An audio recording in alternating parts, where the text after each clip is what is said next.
Yep, it was Harley fucking Quinn.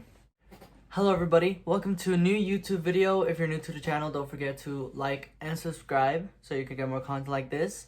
But let's get started. Birds of Prey and the Fantabulous Emancipation of One Harley Quinn.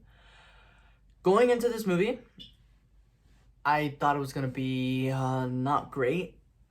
When the first set photos came out, the costumes for at least Canary and Huntress, they looked like they could be out of a CW show. The R rating worried me.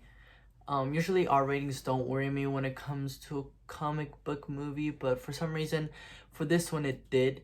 So my expectations for this movie weren't super high. But I am glad to say this movie just blew me out of the park. I was not expecting to enjoy this movie as much as I did. I mean, it was funny and it was action-packed and it was heartwarming as well. There were times when you feel for Harley Quinn. I mean, this whole movie is about Harley Quinn trying to get over the Joker and how Harley Quinn without the Joker is basically a liability, you know? People wouldn't go after her because she was with the Joker, but now that Joker and Harley Quinn split up, everyone she wronged is trying to go after her. And Margot Robbie does an exceptional job as Harley Quinzel. Again, if there was anything good about Suicide Squad, was Margot Robbie as Harley Quinn. It's like, it's a great casting. It's a great casting, and all the other characters are great as well. I mean, I love Black Canary and I love Huntress, and I love the detective. I forgot her name. I'm sorry. But the standout, Ewan McGregor as Black Mask. I think that Ewan McGregor's Black Mask, I've only seen it once, but I think he has entered my top 10 comic book villains. That's how good he was. Maybe it wasn't even the character, it was McGregor that sold me. He was witty, he was sarcastic, but he was evil. He had that evil undertone that every villain has, but at the same time we were like, damn, I kind of like this guy. You know? The one thing though, every movie, at least like this, has an agenda. Alright? And this movie was no exception. Now, this movie isn't as obvious as other movies like Captain Marvel. But it does have its sort of message agenda. But it's not horrible. I mean, it's a movie about strong female leads trying to get out of a tough situation. But it pushes the boundaries a little too far with Ewan McGregor's character. At first, we see Ewan McGregor's Black Mask as, you know, just a bad guy that likes killing, but there's this one scene that they overdid it too much, and I feel like this movie didn't really need it. I feel like this scene could have just been perfectly cut. When I saw that scene, I was like, it's getting a little too obvious right now, and the movie it didn't exactly need that. And funny thing enough, without that scene, the whole point would have just gone over my head, and I feel that's what could have been better, because honestly that one scene alone does bring the movie a little bit down for me.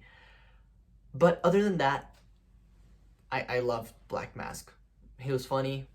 I thank God that they deleted that whole Black Mask being gay plotline. I mean, I honestly wouldn't have cared.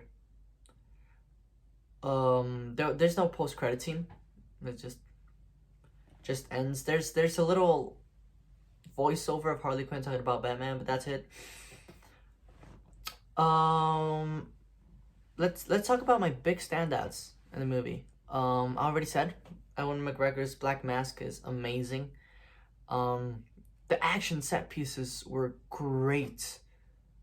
I was surprised at how good they were executed, especially the scene where Harley has to find Cassandra Cain in the jail, and she's shooting like I'm not sure what she's shooting, but God, that whole scene is amazing. It had me at the edge of my seat. Also, Cassandra Cain, I thought she was hilarious. I thought she was great. And I want to know more about Huntress. I mean, she has kind of a crazy backstory. It sounds fun. It sounds like it could be shown a little more. The pacing in this movie is great. I mean, you have a clear first, second, and third act. First act is Harley trying to get over Joker. Second act is figuring out what this whole diamond thing is, and the third act is just the final boss fight, I guess, if you say. And some things that I wasn't a big fan of. Its agenda with Black Mask. The final fight at the booby trap. The ending, literally the last scene. I mean, I like that. I like what they did with Cassandra Cain and Harley, but I don't know. I felt like I was waiting for a little more setup for James Gunn's Suicide Squad. But other than that, I don't think there's something I really disliked about the movie.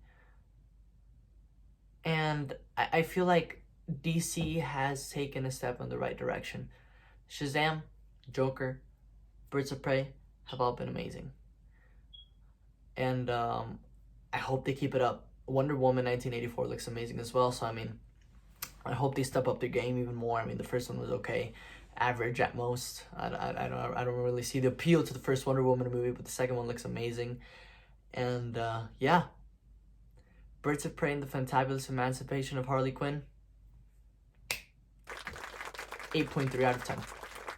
Looking forward to more Harley Quinn and looking forward to what she has to do in James Gunn's Suicide Squad. Well, there you have it, guys. Thanks for watching this video.